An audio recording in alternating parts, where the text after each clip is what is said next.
Look, all I did was leave the country.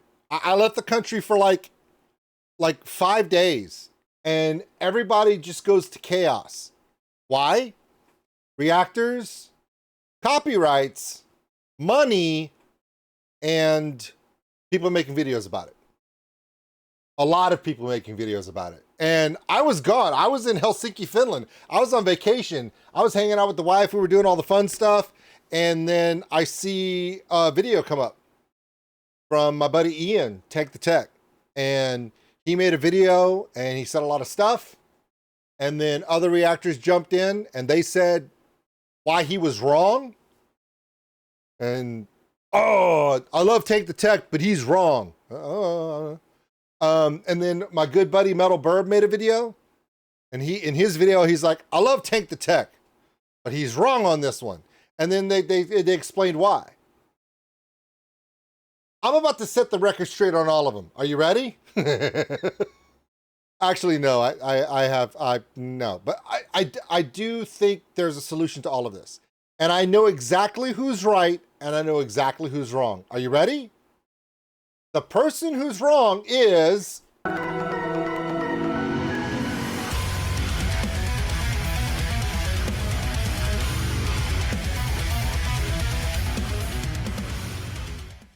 nobody. Nobody is wrong here. Listen to what I'm telling you. Everything tankthetech said is true. We've seen you do it. We've all watched you guys do it.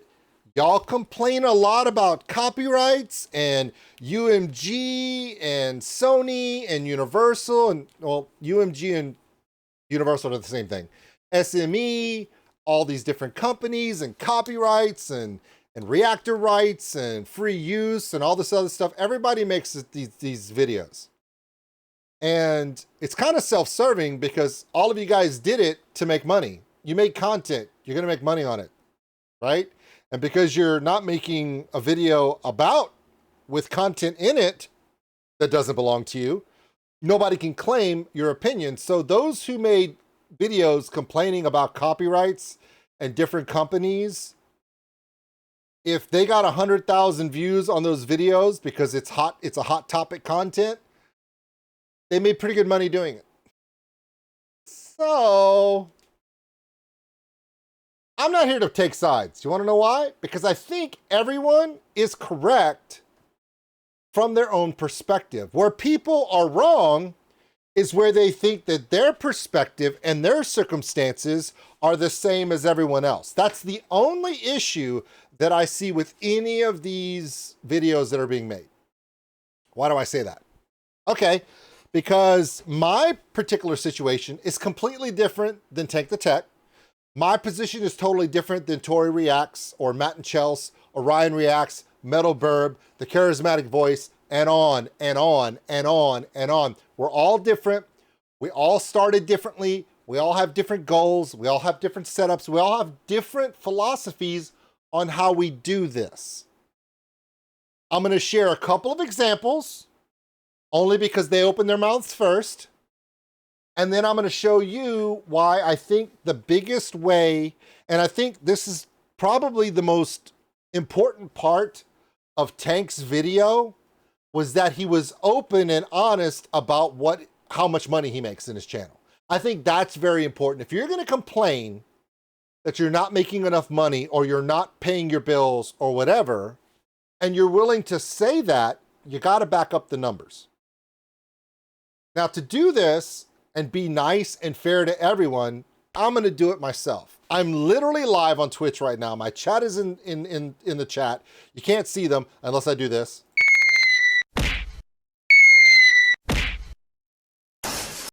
My chat's right here. They're live right now. I switched things so they're not there, but Hink is here, Meandrus is here, Half Free is here, Lone Wolf Poetics is here. People are coming in to start the stream, so they're gonna look. There's Meandrus right there, but I'm not gonna do it on this screen because I want to be able to talk and you see everything. But they're there. I've got witnesses. Hello, YouTube. Yeah, shut up, Hinka. Anyway, so let's do this. Thanks for watching, everybody. And if you oh my God! Apparently, I should quit this because I'm not good at it. My buttons are all messed up. OBS. Come on. All right, so Context. Hi, my name is Oldskulenerd. I'm 50 years old. I live in South Louisiana.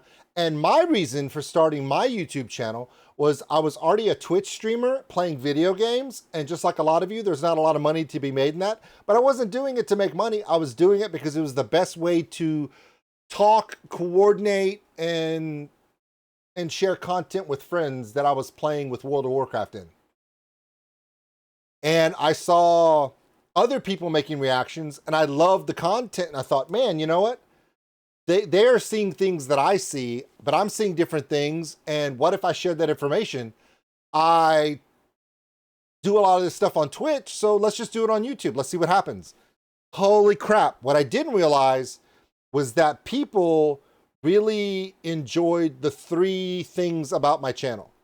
Number one, I am an old dude from the 80s. I was born in the 70s. I grew up in the 80s and 90s. So metal music and music back then and me comparing it to what's going on now is a unique perspective. With YouTube content creation being mostly a young person's game, to have someone with a perspective of being older kind of gives me a way in to talk about it. Similar to how charismatic voice being a trained vocal professional, or tankthetech being a trained professional technician, now tour manager, someone who understands the part of the music industry that we only can speculate on, right? Those are unique perspectives, okay? That's why their channels drive the way they do. So I have to be, now I could create a character. I could put on a baseball hat and I could be Purvis Pump Handle, the guy from the goofy redneck guy from Texas, but that's not really me. So I thought, well, that's a character I can play, but I need to be myself. That's because that way I don't have to fake it. It's very easy to be yourself. You don't have to pretend something if it's just you. The second thing about it is this. I wanted to do everything 100% unedited.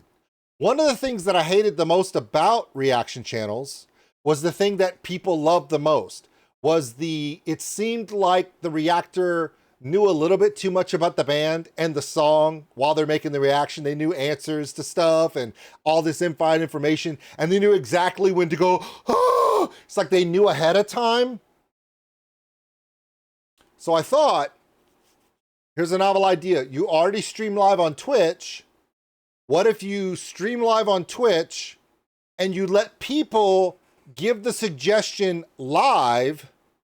You have no time to prepare. There's no script. There's no research to be done because you're live. And then you make the reaction live. And then you make a concerted effort to not cut, edit, or make anything special. No special effects, no camera pop-ins, pop-outs, swoops, all that. No, just make it real. Now, that's not going to appeal to a lot of content viewers because some viewers like that heavily edited production-based stuff. And there's nothing wrong with that. The algorithm loves that stuff too. But then I had to commit myself that I can't just go with the flow. I have to be who I am. That's number two. And number three, I had to be honest about the fact of why I had the channel. The reason why I had the channel was at the time I started the channel, it was November of 2020. That's peak COVID hell, right? And my daughter was really, really sick. She had, she was afflicted with something, a mental disorder that affected her memories. And it was a really bad situation. Wound up with Tourette's and a bunch of other stuff. And the medical bills were ridiculous. And I was super stressed out. And it was also COVID. And I was working from home. A lot of free time. And I thought, well, let me try. So I was really open and honest about that. Oh, by the way, since then, because of all of you and something I'm going to share later, my daughter's medical bills are paid off. And once that happened, around the same time, I hit 100,000 subscribers and my channel's focus changed completely. And you guys were here for that. And I talked to my Council of Nerddom, which we'll talk about later. I talked to my Twitch community. We'll talk about them in a little bit. And I said, this is my thought. This is what I'm thinking about doing. And everyone was like, yes. We've built this thing. It's to 100,000 subscribers. Your daughter's medical bills are paid off. You've been blessed. It's time to give back. Okay. Now, there's a difference between my channel and say, tankthetech. Or in this case, I'm going to use metalbirb, because I'm going to use metalbirb and tankthetech as the two primary examples of this, because they're the two that have made videos about this specifically. I know both of them. I consider both of them friends and colleagues in this business.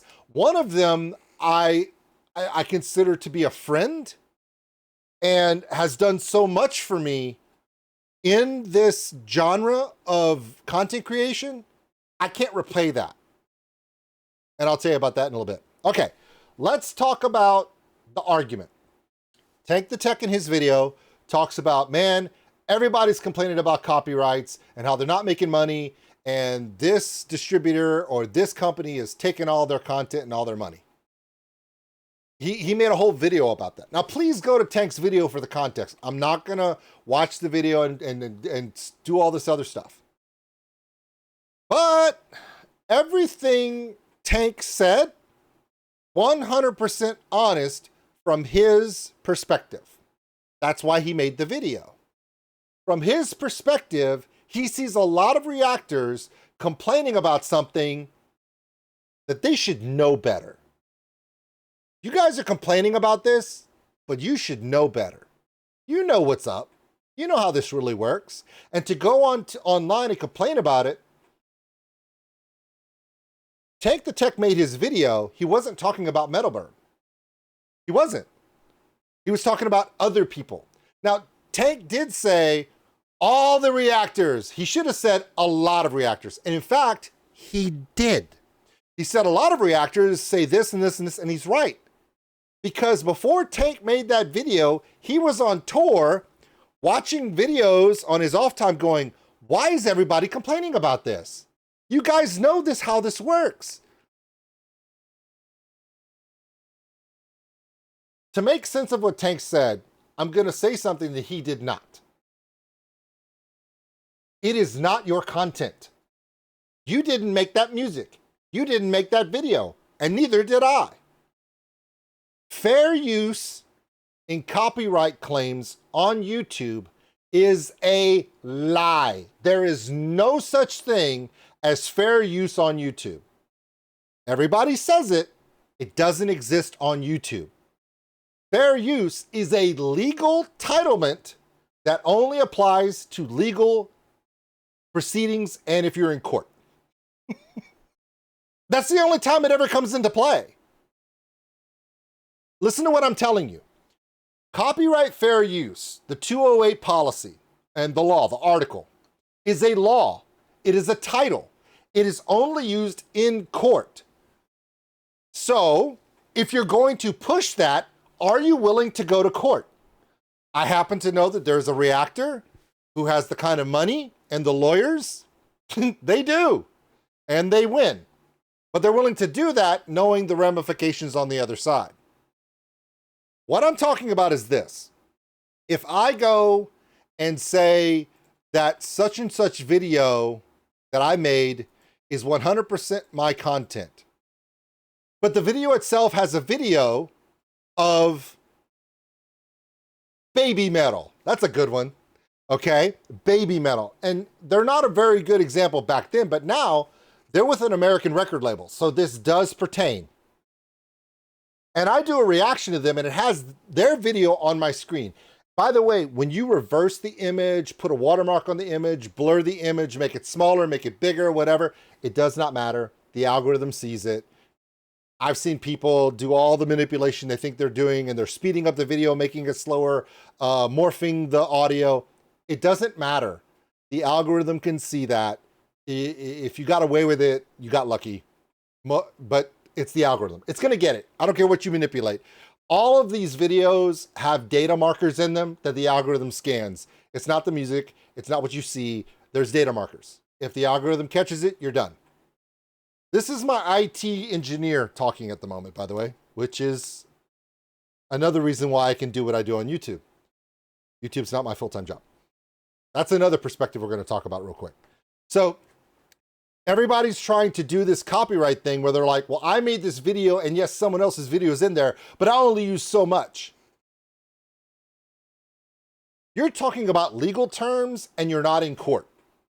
When you go to court and you fight for it, those are the parameters that will allow you to win. If you want to go to court and spend the money, go for it. Just remember, it's going to be open and all of music industry will know that you fight people in court. That's up to you. Most of us do not have the money to fight record labels in court. Like 98% of everyone doesn't have that kind of money. Okay? It's YouTube, right? But YouTube does recognize fair use. So they put in a mechanism that allows you that if someone claims your content as their own because of something you're using that they own, there is a dispute and appeal process. Now, content creators know what I'm talking about when I say it. Most viewers don't. And that's okay. If you don't know what I'm talking about, I'll show it. I'll explain it to you. When you make a video and you get a copyright claim. Let's say I do a reaction to, I'm gonna pick a good one. Feuerschwanz. Let's say I make a reaction to Feuerschwanz. Love those guys. Brand new album, check it out. So I make a reaction to Feuerschwanz and I put it on my YouTube and it says copyright claim. And then it says such and such distributor on behalf of Napalm Records. That's a true statement. If you've ever made a reaction to Feuerschwanz, you're going to see that. Why?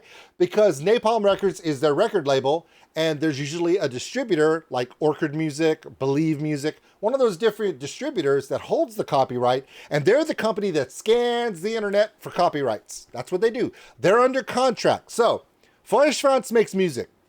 The label makes the album of the artist's music. Then the label says, rather than us go through and enforce copyright to protect our content of our artist, we're going to hire a distributor / copyright holder that we're going to hire to do that for us. Now that's a contract that they sign, and I'm just going to use a random Orchid Music. Orchid Music has an algorithm that they scan. Now, Orchid Music is a distributor. They are not a music creator. They're not a record label. They are a distributor and copyright enforcement agency, company.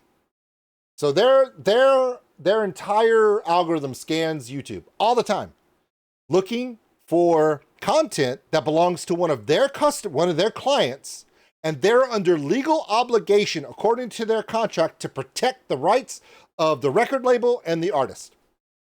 That's what they're doing. They don't know me. They probably never met Hans Plotz. They've never met Ben, Hauptmann, Joanna. No, none of that. It has nothing to do with that. Orchid Music does not contact the members of Feuerschwanz and goes, can they have that? They don't do that. That's not their job. They're under a contract and they're doing their job based upon the SLA, which is the service level agreement. Okay? Now, Orchid Music has 3 jobs: to detect copyright infringement, to enforce copyright infringement, and to legally protect the rights of the artist. That third one is the most important. Now, I'm using Feuerschwanz, Orchid Music, and Napalm as an example because they're great to work with. Their Napalm is out of Austria and Germany. They have offices in the United States. Orchid Music, I don't know where they're from. It doesn't matter. But they do a good job of protecting the rights of those artists. That's their contract. That's their job. That is literally their job. Not to piss off this reactor or to make this reactor's life miserable. Their job is just to protect the rights of the artist. Because the artist made the music. And these days, every little bit, every view, every dime matters, because they're not selling albums like they used to back in the 80s and 90s. To make money, bands have to struggle. It's hard. So I make a reaction to Feuerschwanz. I get a copyright claim, and it says Orchard Music on behalf of Napalm Records for this Feuerschwanz song. Now, I'm gonna say what a lot of reactors do, and I used to do myself, and then I'm gonna show you what I do now and how it's only this way that it really, really works. So I'm gonna show you the thing that a lot of reactors have been complaining about, and then I'm gonna show you what tankthetech is talking about. I've experienced both. If you're a reactor right now and you're struggling with copyright claims, this is the part of the video you need to look at me and listen to everything I'm about to tell you. Reactors have a tendency to see that copyright claim and dispute it. And then they say, I'm a reactor. I'm doing a reaction and I'm only using this much. And then they try to manipulate the video or edit some of the video. Stop, start, stop, start, stop, start. Not to work with the situation, but to try to cheat the situation. Now, I said the word cheat, and I shouldn't say the word cheat, but that's what you're doing. If you're trying to alter the video and manipulate the video to where the algorithm doesn't see you or this or whatever, that means you're trying to avoid the cop pulling you over for a speeding ticket. You are. I don't do that. I do everything live. I don't touch anything. I make the video giant. I want you to see it. I want the record label to see it. I want the band to see it. But most importantly, I want people that could be fans of this band, if they see the music, to see it. That's my goal. Two philosophies. Now, then they do this dispute. Oh, I'm just a reactor. Fair use. Fair use. It should be mine. Okay. Now, you submit that dispute. Now, that dispute is a feature in YouTube that it tells the person that put forth the copyright claim in an email and on their dashboard that someone is disputing your copyright claim.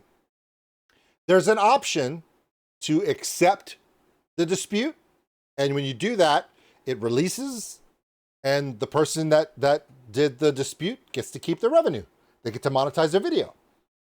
Or you can reject it and you keep all the monetization. That's literally what it is. I mean, and some companies, if they're big enough, it's done automated. They automatically reject all disputes. Now that is a little harsh, but in the world of 150,000 reactors on YouTube, a company could be overwhelmed literally going through, I mean, the dashboard would be 30 pages an hour and that's all they do all day. So some companies just automatically reject all disputes. Happens. Then, if your dispute gets accepted and your thing gets released, hey, enjoy that for now. Enjoy your monetization. It's not that much. It's not a lot. And then you get to keep your $5. I love saying that because it's true. But let's say they reject it and you're like, well, damn, I'm going to appeal this. Look at me. You want to be armchair, camera-faced lawyers that have never been to law school. To appeal the rejected dispute is not just a pretty please. People keep thinking that when you get this copyright claim and you dispute it, that is the button where you're communicating with the distributor and saying, look, this is my justification. Help me, help you, help the artist. Distributors don't really work that way because they have an obligation through their contract to hold copyright for their client. That's just it. It's business. When you go to appeal, that is not a please button. When you hit the appeal, it's a completely different function. It takes you to a completely different page. You're filling in legal information, legal arguments, and at the end of it, you have to put your personal information, address, contact phone number, full legal name. Why? That is not a pretty please button. When you appeal, you are challenging the legal standing of that distributor. I'm not kidding. You're literally telling the distributor, no, you're wrong. That belongs to me and I will take you to court. Read the language of appeals. It's true. This is where fair use comes into play.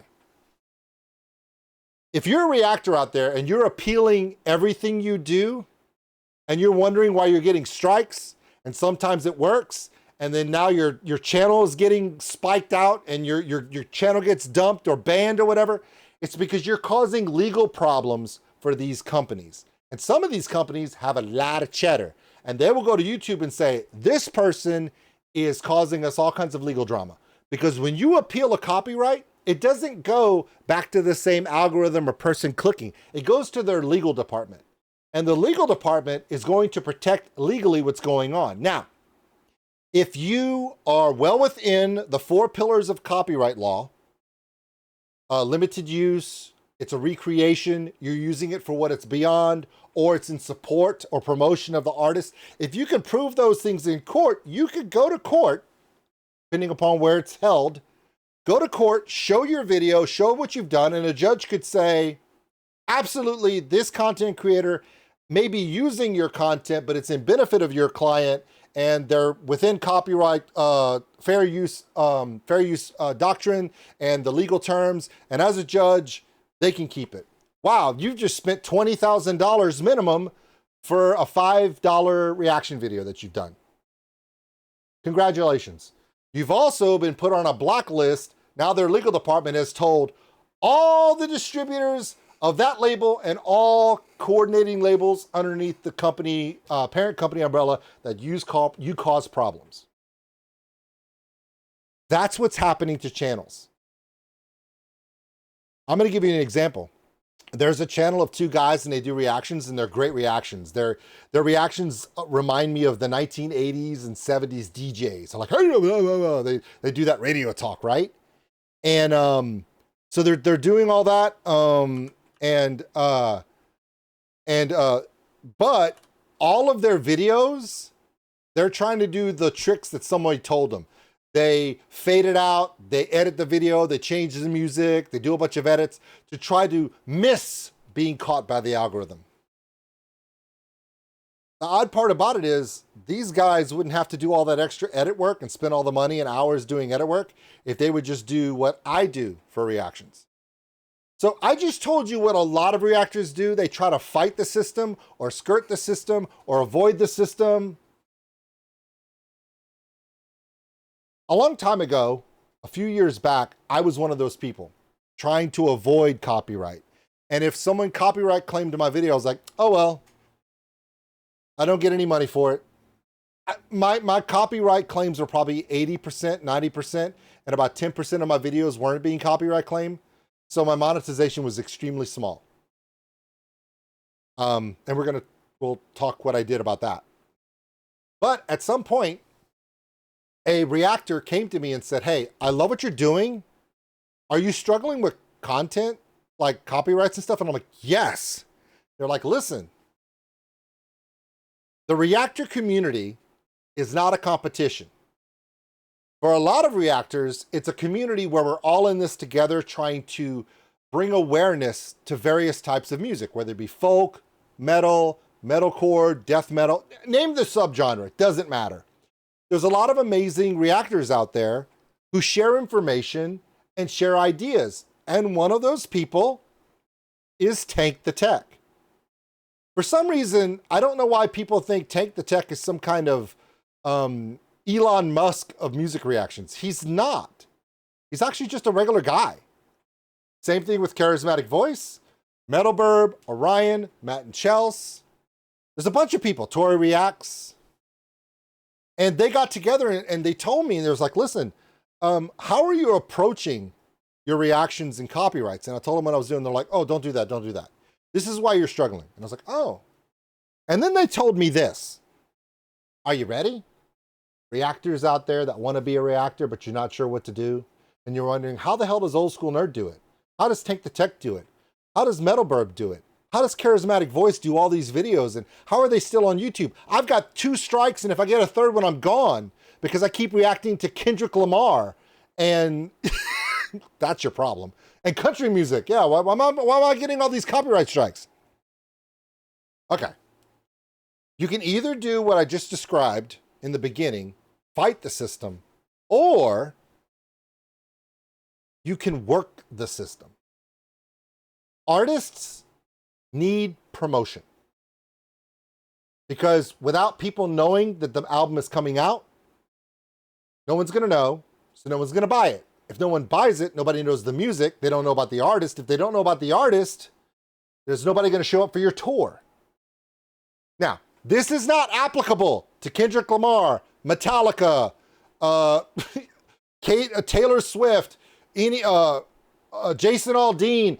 I just hit a bunch of different genres to tell you,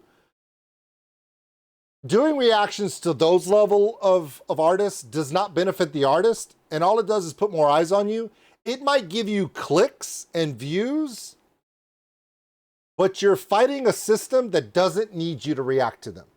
And if they don't need you, you're only doing it for clicks and views to get more views to build your channel, and there is a danger in that with copyrights and stuff.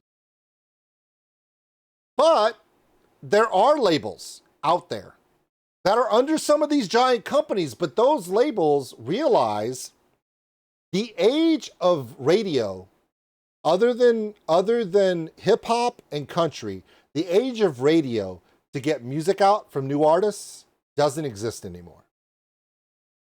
And promotion is very expensive.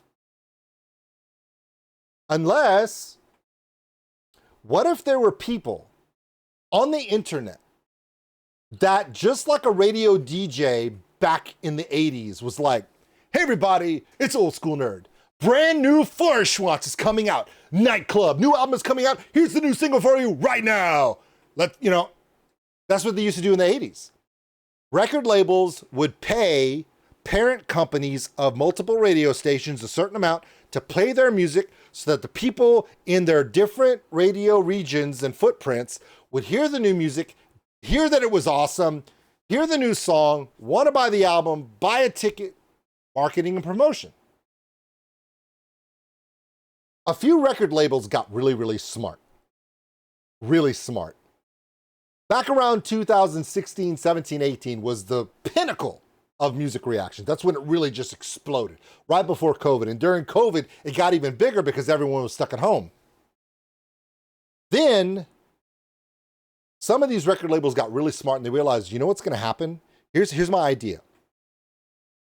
Reactors are the modern day DJs. They have audiences. They check out music. Their audiences check out the music. They like, subscribe, follow, buy tickets, order an album. And hear me out. If we're the nice label, if we're the label that works with these reactors and says, hey, we love that you're promoting the band, you're promoting the new music because you like the band and your community likes the band, this is what we're willing to do.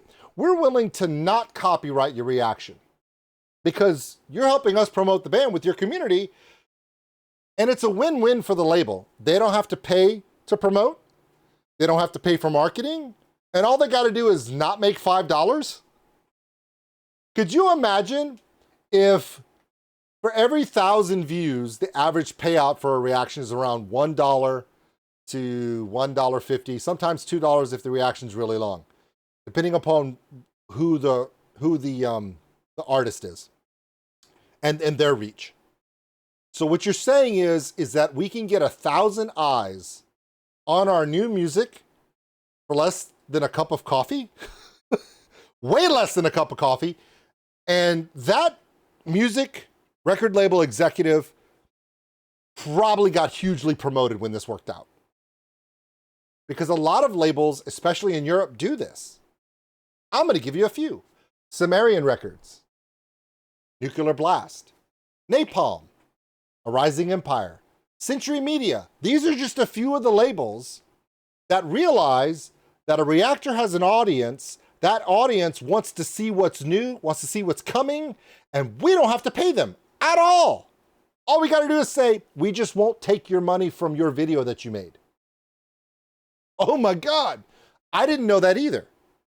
tankthetech was one of those people that said, if you work with record labels, build relationships, build rapport, not only can you go to them and say, I want to react to this video, I'm going to do that. And they're like, thank you.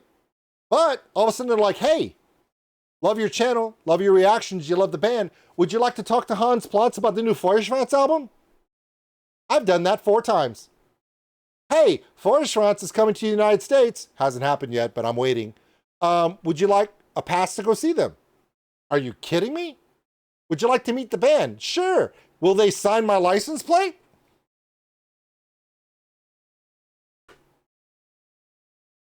I didn't pay anybody, and they didn't pay me. But that's the key. This is how this works. All of these different labels that I just mentioned, they're all great to work with. And there's other ones, I just, off the top of my head, just pop.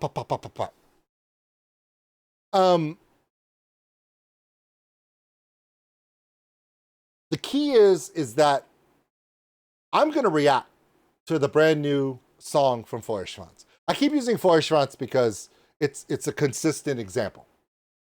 So Feuerschwanz does a new song, and I know I'm going to react to it because other people are going to be reacting to it. They're very excited about it. Tori's going to react to it. Tank loves him too. Who knows if Tank's not busy as hell because he's always working. He might do one, maybe, possibly. And I know that those people are also going to reach out to Napalm Records, and Napalm Records has marketing and promotional people that when you reach out to Napalm and say, hey, my name is Oldskulenerd. I'm a reactor on YouTube. I have this many subscribers. I make reactions every day. I would like to react to artists from your label. What do I need to do to maybe coordinate to where we can work together to help? Napalm will say, here's your contact person. Please email them. They're going to tell you the information you need to provide, and we look forward to working with you. At no point during that conversation has Napalm ever said, you better make a good reaction and you better make our artists look good. That's not how it works. Because if they pay me or they make me do a positive reaction, then it's not real.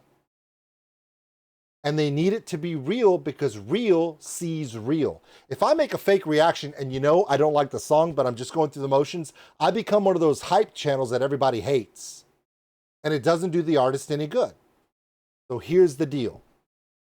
I'm only talking about Napalm because we're still talking about Feuerschwanz. So I shoot a Feuerschwanz reaction for Sam. Yeah, the one for Sam, for Lord of the Rings, the one we just did. I do that one. I send it to my contact at Napalm Records and I say, listen, here's my reaction to Sam from Feuerschwanz. Loved it. Here's my link. Let me know if it can be whitelisted, which is where they remove the copyright from the song that immediately hits when I upload it. I haven't released the video yet. You wait. Be patient. They go, they look at it, they send it to the distributor, that distributor that does the copyright, and say, hey, this one you got a whitelist. This person is doing a reaction for us.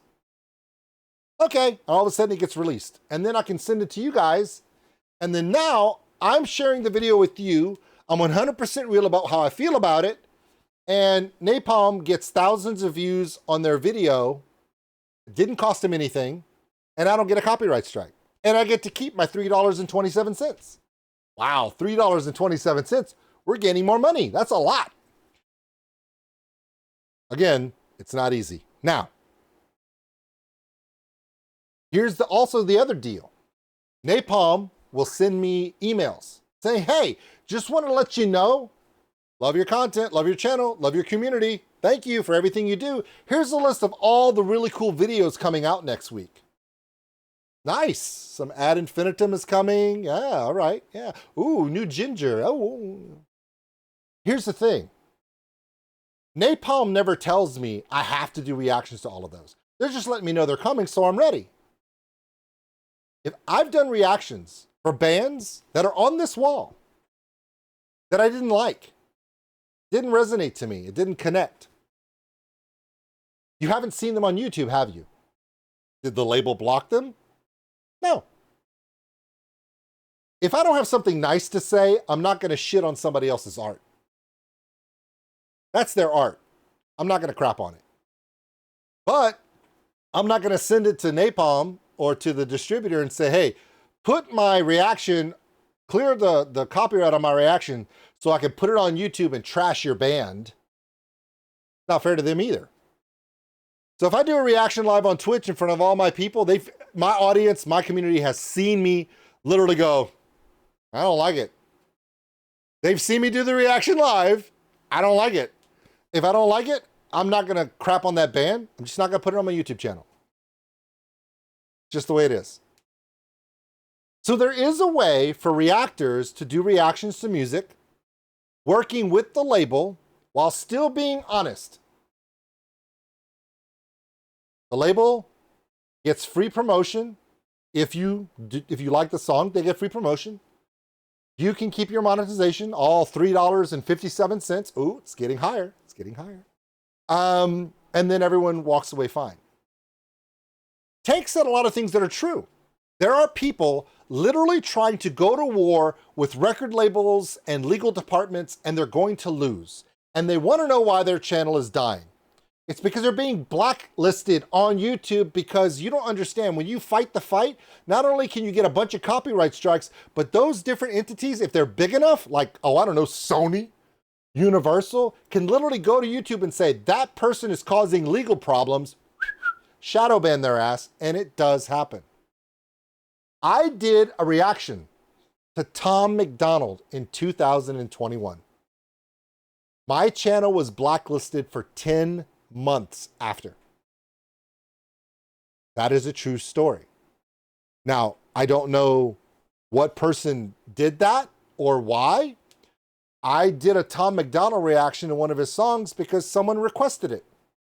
Did I know that doing a reaction to Tom McDonald was a sin that cannot be forgiven? I did not. But my channel was shadow banned for 9 months. My algorithm never got hit. And after about 9 or 10 months, I'm like, man, like my views are like 150, 250 per channel, per video. What's going on? And it was because of that. 10 months later, it started coming back up and then it went back to normal. That stuff does happen.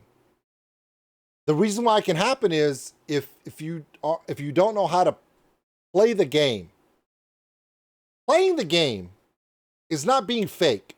It's understanding judgment. It's understanding the business. It's understanding everything else. Now I'm going to talk about the 3 different types of channels. metalbirb and tankthetech have 2 different types of channels.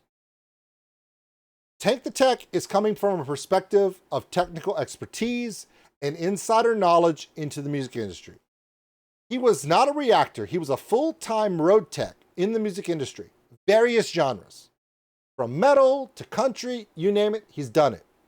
He works really hard, and COVID hit him like it hit a lot of us, but even more so because if you're a live touring tech and nobody can tour, he's kind of screwed. At the same time, wife, and of course, Ingrid comes along. That's a lot of pressure on a young dad. I know, I got 3 of those things. Daughters, not wives. So he creates a YouTube channel. Because of his unique perspective, it explodes. Since then, concerts start coming back.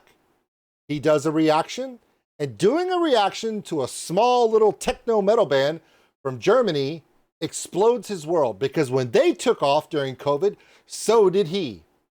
They became friends and they changed his life.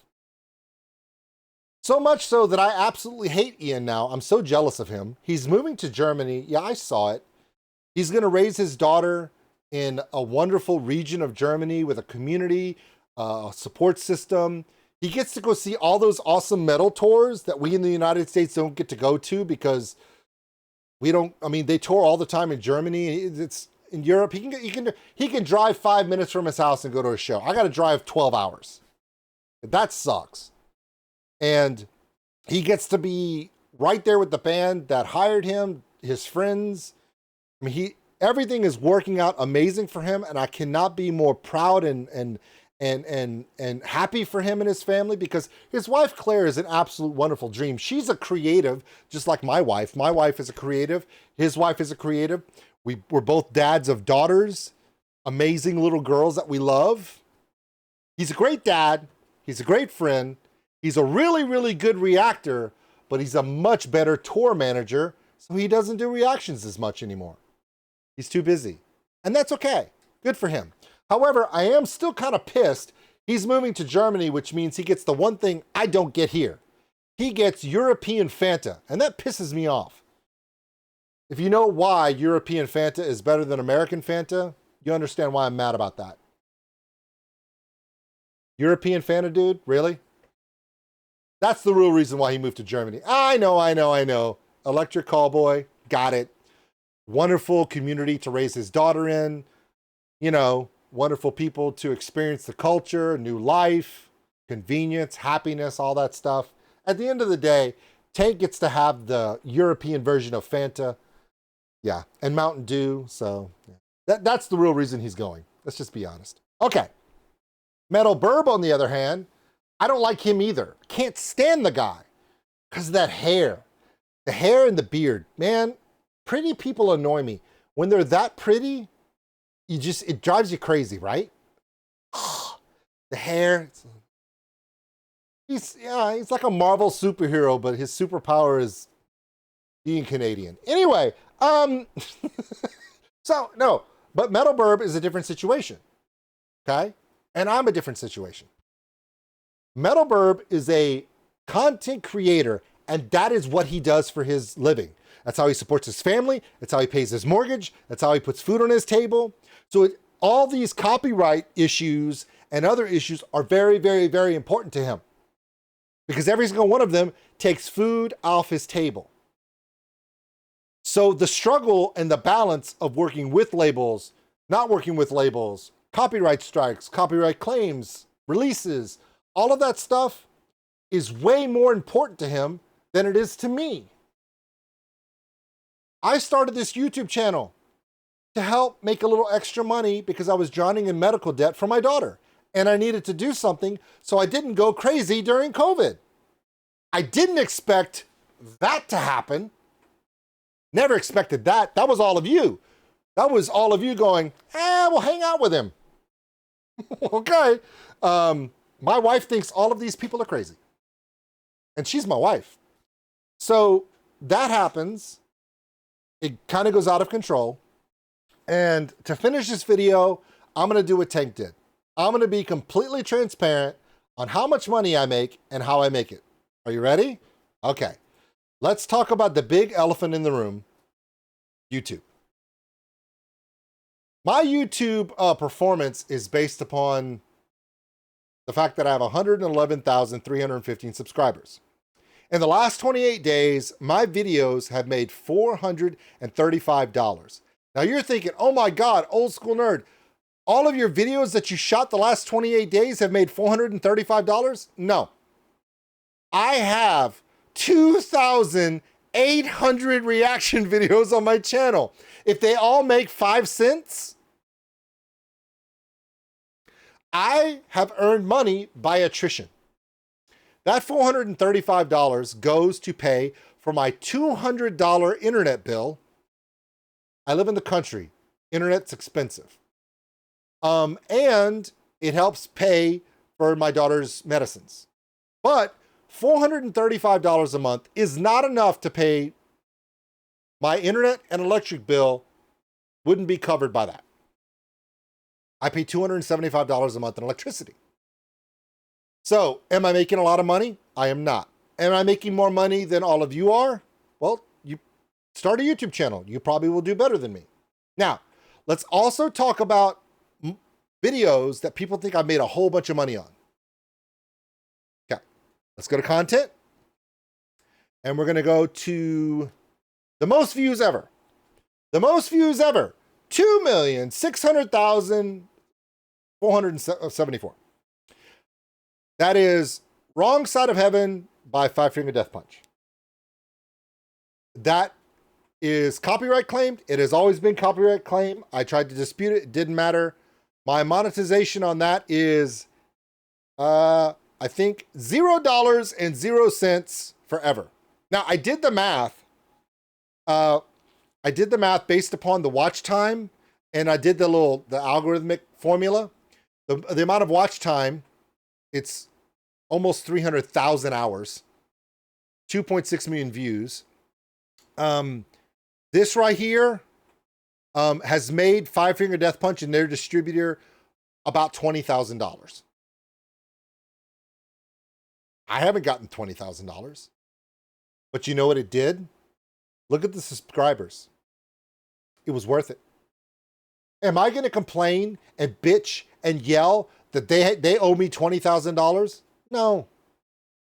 Five Finger Death Punch made that video. I just did a reaction. If they don't want to share the money, that's fine. You know what they gave me? They gave me almost 40,000 subscribers. They gave me 40% of my audience. And for that, thank you, Five Finger Death Punch and their fans. I'm going to call it a wash. Fair? Fair. Now, Old School Nerd, is there a video that helped you meet your goal to pay your daughter's medical bills off? And so your focus for your channel has changed? Yes. This is where the story pays off. And I'm going to show you how.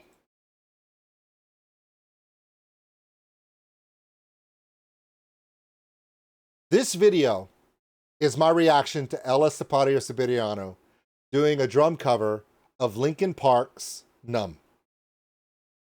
I had to go to Tennessee and I went there for work. And we were going to be there for 2 weeks. And my wife said, you should bring your computer with you and your camera and shoot reactions in the cabin. And I'm like, but I don't have my stuff and I don't have all my other stuff. And she's like, bring it. Somehow, some way, I made this video in a cabin in the middle of Tennessee. Apparently, it worked for Tank, so it worked for me too. Just do them in Tennessee. It works better. Something happened. I made a video without all the production, lighting, just in a cabin, gray wall behind me. Something happened with the algorithm. I uploaded this thing and I put this thumbnail, and somehow the algorithm of YouTube said, we're going to promote this one. I didn't ask. They just did it. This one video has made more money on my channel than all videos I've ever done together. I'm not kidding. This video made it possible for me to get married and pay off my daughter's medical debt. My daughter's medical debt after 2021 was $19,400 through multiple reactions and Twitch streams and Patreon and all these other things I'm going to talk about here in a few seconds to finish this video. We were making progress. This changed my entire channel. This came out on August 8th, 2023. I had 80,000 subscribers. In January of 2024, just 5 months later, I hit 100,000 subscribers. When I hit 100,000 subscribers, I announced we were changing the format of Old School Nerd because of this video. I owe El Estepario Siberiano a debt I can never repay. When his band The Cost comes up, it's really easy to make reactions to The Cost because their music is awesome. But I will always be a fan of him and his band. Why? Because he didn't copyright claim my video. And then this happened. $1,781 on one video. That allowed me, with all of your support over the last 5 years, we were able to pay off my daughter's debt. Help pay me off. I was still paying it with my regular job. I'm a IT consultant engineer, so I do okay, but a $20,000 medical bill will hit you no matter what your budget is. This revitalized my channel. This is the most money I've ever made. The average amount that I make on a channel, on a video, my average content is between $5 and $10. And every month, it ranges between $300 and $500. That's what I make on YouTube. I've made more. I've made way less, but that's the average. That's making the content. And and look, before someone goes, hey, Old School Nerd, you're making a lot of money on YouTube. I have 2,800 videos I've made. Do you know how many hours I put in for that $435 a month?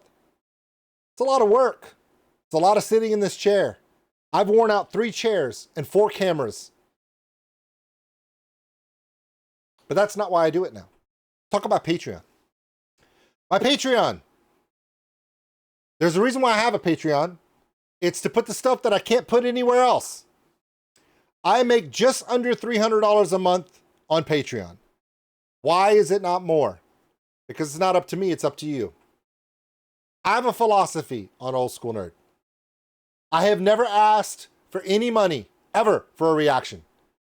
Nobody can comment in this video and say, oh, he made me pay for a reaction.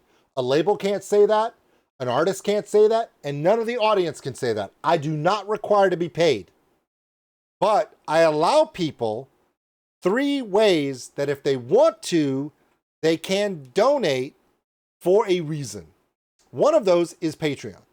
In Patreon, all the free members can come to my channel, and I have on my channel, see, there's Patreon exclusives where I have a video about my flights being canceled. There's behind the scenes stuff on my Patreon. People go, well, why would you pay for a Patreon when all of his content's on YouTube?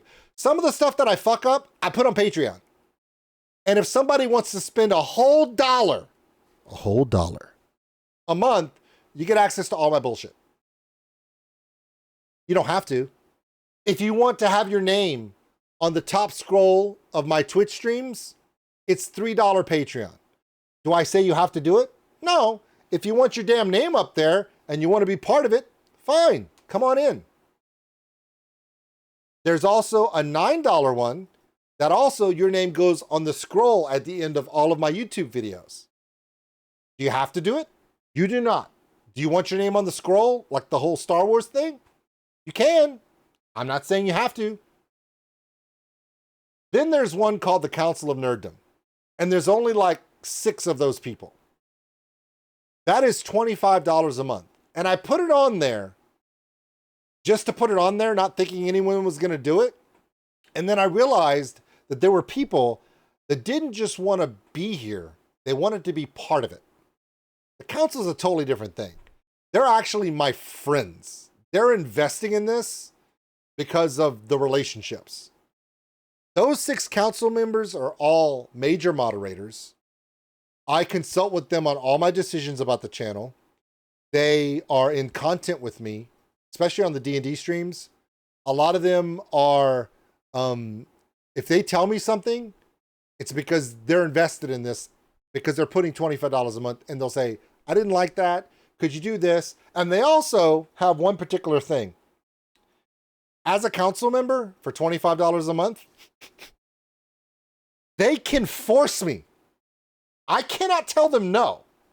They can make me do any reaction to any video, period. They're the only people that can make me do a reaction to Taylor Swift. They're the only people that can make me do a reaction to something that I normally wouldn't. They have that power. Fortunately for me, they're kind of nice people. And also, they have my personal phone number. They all know where I live. They've met my family. It's one of those situations. It's not some kind of situation where they're paying just to get a reaction. They are my friends. And here's the thing. I've had council members that had to pull away because of monetary reasons, because of their, look, I lost my job. We have a problem with something. One of my kids is sick. Life happens. And they can't support at that level anymore. Do I yank them off the list? Do I block them on my phone? No. At that point, they're fucking family.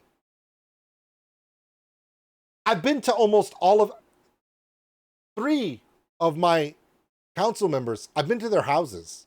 I've traveled to see them. They've been to my home. Other than one person, everybody in my wedding party were council members. It's not about supporting me or giving me money. It's literally, and some of them I'm like, you can stop paying. I don't need your money. I need your friendship. And that's happened a few times. Some of them have, like, I'm going through this, I need this. And I'm like, you're still in my council. You've supported me when I needed help from my kid. Please stop paying me money. You're still my friend. It's my turn to give back. What do you need? And we've done that. Also, all the Patreon money, every month we take 20% of this, and it goes to different veterans charities that we talk about in Patreon. It's smart. You got to give away money. Otherwise, you can't keep money because government got to take their cut. Now, Twitch, ooh. Okay, Twitch, big money in Twitch, man. I've been making big money for years. When I say big money, if I'm lucky, it's 3 digits. Now, I will be honest with you. A lot of that right there that you see, this right here, is really one person. We know who he is. He has a tendency to go to different Reactor streams, not just mine. Not just mine. He's kind of like the Santa Claus of reactors. He'll show up at your stream and he'll drop 20 gifted subs. Doesn't want anything, doesn't need accolades. He'll do it and then disappears. What the? We all know who he is. His name starts with a K. You know what I'm talking about. And he's a legend. And it's not just me. He does it to everybody. So that's a lot of that. Now, some people will ask, well, Oldskulenerd, don't people donate on your Twitch channel for reactions? Yes, they do. But not because they have to. If you have a Twitch channel that does reactions live, there's different ways to do it. And I kind of have a hybrid. I do some of the great stuff that Tank does. I do some of the stuff that Tori does. I do some of the stuff that metalbirb does, Orion does, all the different channels that do reactions and they're live on Twitch. I kind of borrow from all of them the stuff that works best for me and my community. One thing you cannot do as a reactor is just say, okay, exclamation point, SR, let's just fucking go with it. Some people do, but they have to be careful. They can be buried in content that may not be safe for them. Plus, people will just spam. If they find out that you have that command where you could just put reaction and just start putting in links, they can spam your entire stream and ruin it. So what I do is I do a little something different. I don't want you to just show up, drop a link for some rap video from France that has 30 million views from 5 years ago and you're a hype bro. That doesn't help me because my reaction is not going to help that rapper from France. Stop sending me Dimash links. I've done reactions. I don't care. You're a paid bot. I don't need all that nonsense. If you want for me to do a reaction because you want me to do it, you have 3 options. Number 1, you can come hang out with us. Spend time in the channel. I have my channel points cranked all the way up. You get points nonstop. That's the whole point. If you're here, you're getting points. Hang out with us, be part of the group, be part of the community, see what we're trying to do, watch some of the reactions we're all doing. You invest your time, and because you have to invest time and be part of it, you earn channel points, turn those channel points in, and I'll react to whatever you want me to react to. Because you've spent the time, you're part of the community, and that's how you do it. There's no money there. That's good. You spent time. You hung out with us. You've earned that. If you're a band or a member of a band or an artist, if you show up and say, hey, my name is such and such, blah, blah, blah, please do not hit the donate button on the channel and try to buy a reaction. It's not going to work. I don't like that. You're an artist. If an artist shows up in my stream, I'm reacting to your shit. Just tell me what it is. I got you covered. That's what we're here for. But occasionally, there are people in my community and new people that either A, don't want to wait and invest time. They just want to make me dance like the little clanging monkey that you wind up. And they will donate to the channel to bypass the list, bypass having to wait, bypass having to, they just, I'm going to pay for it. Do it now. Fine. I didn't make you do that. You wanted to take over my stream and make me dance to your tune. Okay, fair. That's how you do that. So the only time anyone ever pays me money on Twitch is if they want to be a subscriber to get all the little emotes, support the channel, become part of the community. Thank you. And the only other time someone has to pay for me to do a reaction is because they don't want to wait, they don't want to be a part of the system, or they've already used up all their points and they just want more. Some of these people are bananas, which is why we love them. So Twitch is probably the least amount of money I make. So if you add it all together, it's roughly around $800 to $1,000 a month total what I make.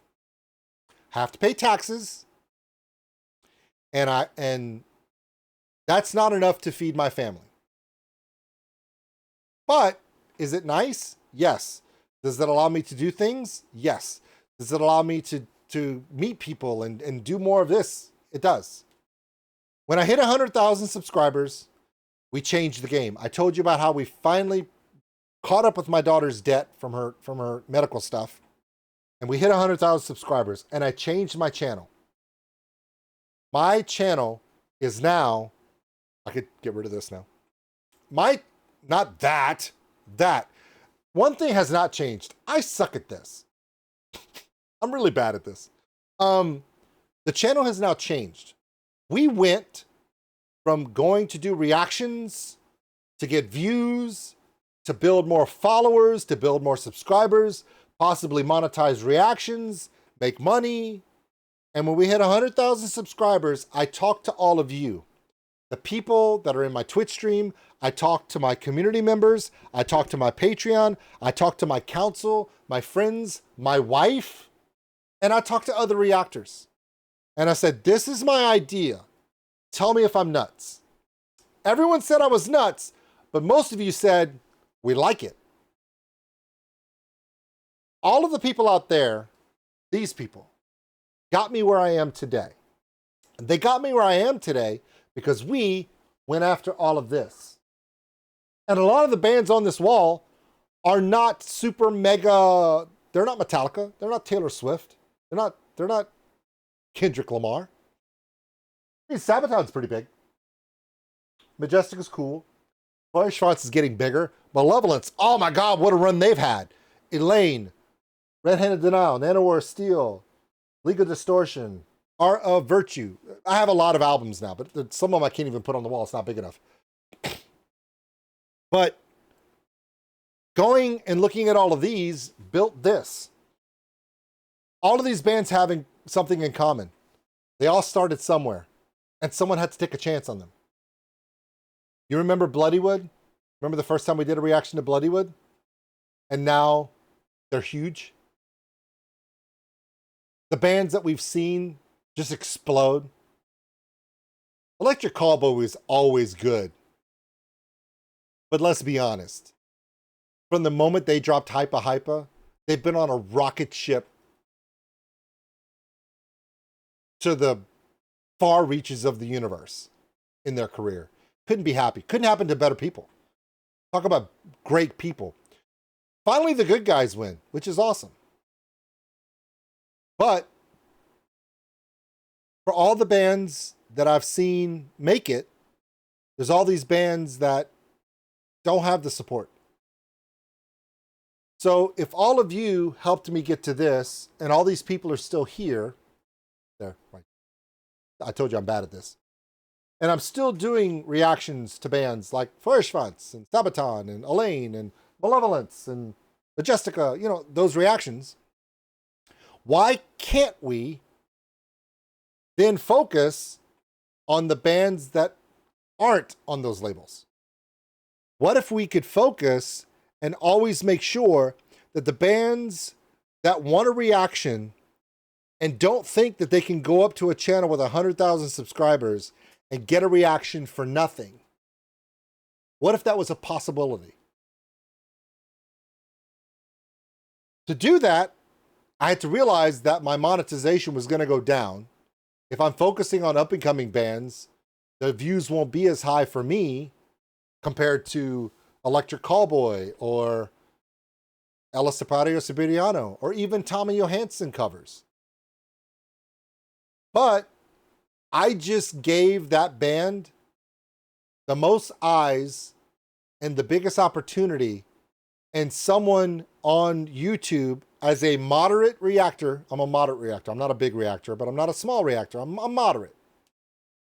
That person saying, yes, you are an up-and-coming person. You are trying to make your way. I want to hear your music. I want to share it with all my audience because that's how people get found. It's a risk. It's 100% worth it. Will it make me more money? It will not. I know for a fact that doing up-and-coming bands will not make me money. But I am making opportunities for those who are just trying to get their art out. And if other people were willing to take a chance on this idiot doing all of this when he started with 168 subscribers, then we got to do it for the next people. And that means if you're a reactor out there and all this stuff is confusing you and you want advice or you want help figuring it all out, how do you approach the copyright thing? I'm drowning in all this. How do I do that?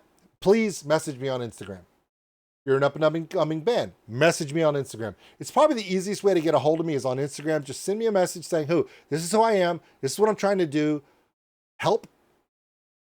Why? Because tankthetech helped me. metalbirb helped me. Charismatic Voice, her husband, that dude's a boss. Orion, Matt and Chelsea, Tori Reacts. These are all reactors, and we're not in competition. We help each other. I couldn't be more happy for tankthetech. He's living the dream. He's a great dad. He's a great husband. He's a pretty good reactor. He's kind of slacking because he's doing everything else awesome. Love metalbirb, one of the best reactors out there, and he also reacts to a lot of up-and-coming bands. Same thing with Orion. Same thing with Tori. Same thing with Matt and Chelsea. Charismatic Voice is doing this completely different thing.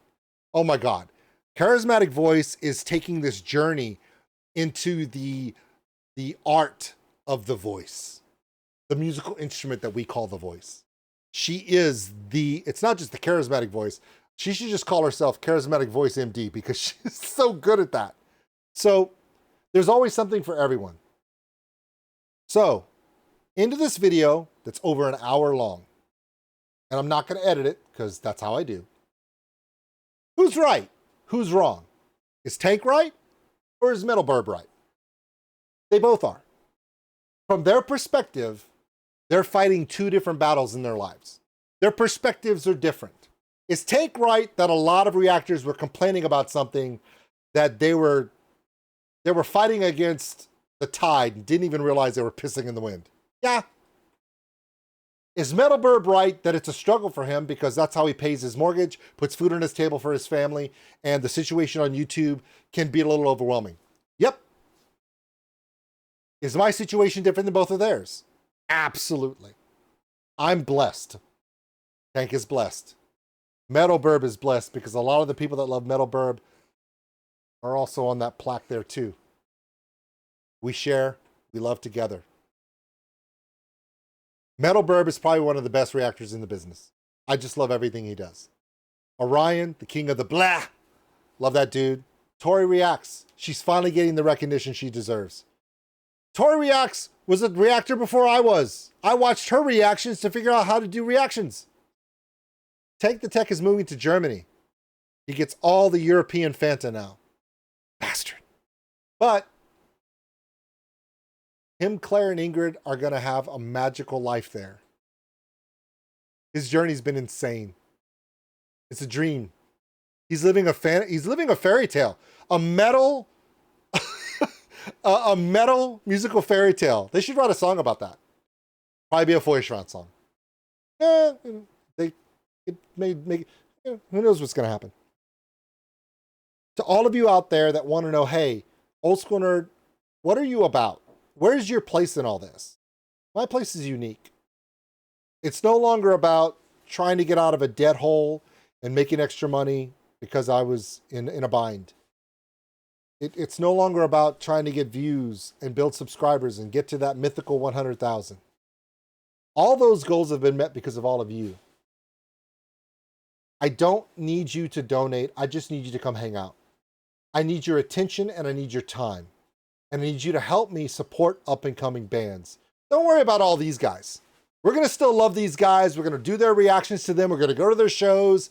We're going to sing their praises and so many others. I need you to help me find the next ones. The next Bloodywood, the next Ginger, the next Electric Callboy. And maybe they'll hire me to be their personal hype man. Please don't do that. I suck. So with that, I want to thank all of you. I want to thank tankthetech and I want to thank metalbirb for bringing up this subject while I was in the middle of my vacation and having me ponder this on the 11-hour flight back from Finland. Thanks, guys. I didn't get to sleep because I was thinking about you guys. It's okay. I don't sleep on planes. Anyway, I love you guys. All of you. Everyone is right about this. Everyone's perspective is different. Is it hard to be a reactor? Yes and no. You can make it hard. You can make it hard on yourself. Or you can just go on a journey and enjoy the ride, make friends, make partnerships, and work with it. Supporting music, it's not about the money. If it is about the money, then you're already a leg down. For some people, they don't have a choice. But for me, I'm lucky. I can, if I needed to step away from YouTube right now, if my wife came to me and said, we have to stop YouTube right now, I could. I would hate it. Because I have only one friend in my world that's not my wife. One true friend that is not in this. I would be giving up all of my friends if I left. So, what else do you guys want to talk about? Thanks for watching, everybody. And if you enjoyed this video, give us a like. It really helps the channel grow. Also, if you want to subscribe, right over there. A big thank you to all my Patreons out there for everything you do. And if you want more content like this, check them out above. Remember, love one another, take care of each other. We're all stuck on this mud ball together. We'll see you later.